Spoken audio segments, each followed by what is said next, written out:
જય માતાજી મિત્રો, સ્વાગત છે આપણા એક નવા વ્લોગમાં। આજે આપણે જવાનું છે ગિરનાર। તો હું આવી ગયો રજવાડીમાં ચા પીવા। ચા પી અમે બધા પૂગી ગયા રેલવે સ્ટેશને। પછી હું આવી ગયો પ્લેટફોર્મ વે।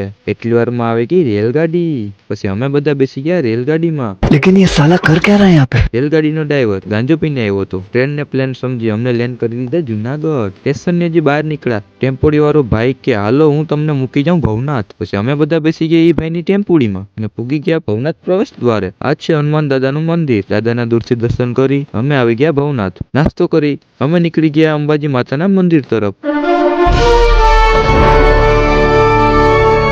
હજી તો અધવચ્ચે જ પી ગયા કે તો કોકો કમલો ને ધવલ નાચવા માંડ્યા। આ છે ભારતનો સૌથી મોટો રોપવે।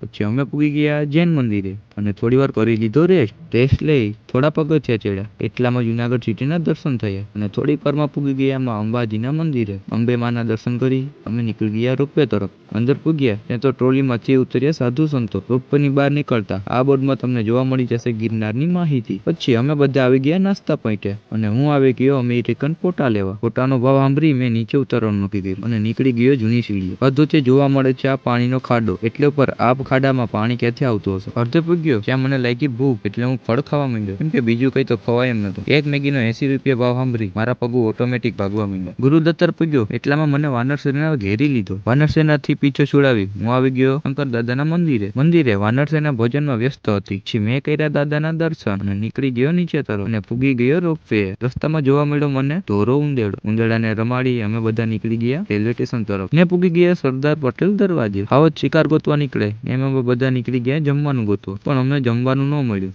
એટલે અમે નીકળી ગયા જુનાગઢ જંકશન તરફ। ટિકિટ લઈ પ્લેટફોર્મ ઉપર લીધી એન્ટ્રી અને લઈ લીધો પપ અને થોડી વારમાં આવી ગઈ ટ્રેન। અમે બેસી ગયા ટ્રેનમાં। આ બે ટ્રેનના પણ હક નથી લેતા, તો ઘેરે શું કરતા। પછી અમે પૂગી ગયા ગળું। તો આજનો વ્લોગ અહીંયા પૂરો કરીએ, મળીએ એક નવા વ્લોગમાં। જય શ્રી રામ।